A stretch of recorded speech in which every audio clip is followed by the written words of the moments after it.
చేసే పనిలో అభివృద్ధి ఉండట్లేదండి. ఎప్పుడు ఇలాగే ఉంటున్నాము, ఇలాగే పైకి వెళ్తున్నామో తెలియట్లేదు, కిందకి వెళ్తున్నామో తెలియట్లేదు, జీవితం అంతా రొటీన్గా అయిపోయిందండి. ఇది చాలా చాలా తప్పు విషయం. ఎందుకంటే మనిషి ఎప్పుడు కూడా అభివృద్ధి చెందాలి. అభివృద్ధి చెందకుండా కొంతమందికి అభివృద్ధి చెందరు, పైకి వెళ్ళరు, కిందకి ఉండరు, స్టక్ అయిపోయినట్టు అయిపోతుంది లైఫ్. తర్వాత 60 సంవత్సరాలు 70 సంవత్సరాలు వయసు వచ్చిన తర్వాత వెనక్కి తిరిగి చూసుకుంటే ఏ ఆనందాలు ఉండవు, ఏ గొప్ప ఉండదు. తీసుకున్న ఇంటికి ఏ మేలు కడతాలోనే సగం జీవితం సరిపోతుంది. ఎప్పుడు ఒక బిగించుకున్నట్టు అయిపోతుంది. అదృష్టం పెట్టుకున్న వాళ్ళకి ఒక రకంగా కాకుండా 10 రకాల ఆదాయాలు వస్తుంటాయి. అందువలన అదృష్టతను ధారణ చేసిన చోట అభివృద్ధి ఎలా ఉంటుందంటే ఎక్స్పోనెన్షియల్ అంటారు. ఎక్స్పోనెన్షియల్ అంటే ఉన్న చోట నుంచి 100 రెట్లు 1000 రెట్లు కూడా పెరిగిపోవడానికి ఆస్కారం.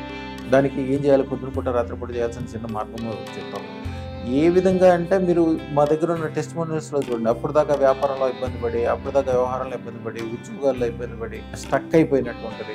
ఇదన్నీ కూడా యాక్చువల్గా మంత్రశాస్త్రంలో దీనికి సంబంధించినది ఒక రహస్య మంత్రం ఉంటుంది. ఆ రహస్య మంత్ర బీజాక్షరము అదృష్టం చేసినప్పుడు దాని మీద పెట్టించడం. దాని వలన దాని పవర్ వలన అభివృద్ధి అనేది విపరీతంగా ఎక్కువ ఉంటుంది, చాలా ఎక్కువ అభివృద్ధి. అలాగే అభివృద్ధి ఉన్న చోటే గొప్పతనం ఉంటుందని ఏం లేదు. అభివృద్ధి ఉన్న చోట ఆనందం కూడా ఉండాలి. ఆనందం, ఆహ్లాదం, ఆరోగ్యం, సర్వ ఐశ్వర్యం, సర్వశుభం అన్నీ కలగటానికి అదృష్టం అద్భుతంగా పనిచేస్తే, అదృష్టం ఎప్పుడు పెట్టుకోవాలి, ఎట్లా పెట్టుకోవాలి, ఏ బీజాక్షరాలు రాయాలి, ఇవన్నీ కూడా మన దగ్గర శాస్త్రం పెట్టే ఉంటుంది. అదృష్టం ఒక్క దాంట్లోనే నవరత్నాలకు సంబంధించిన పాజిటివ్ పవర్స్ అన్నీ కూడా 1,000,000 రెట్లు దాంట్లో కలిపి ఉంటాయి అన్నమాట. అందువలన అదృష్టం పెట్టుకున్న తర్వాత వెనక్కి లేదేంటి, ముందుకు వెళ్ళేదంటే ఉండదు. కేవలం ముందుకే ఉంటుంది. మీరే కాకుండా మీ వెనకాల ఉన్నవాళ్ళు, మీకు దండం పెట్టేవాళ్ళు, మీరంటే ఇష్టపడేవాళ్ళు, వీళ్ళందరూ కూడా బాగుపడతారు అన్ని రకాలుగా.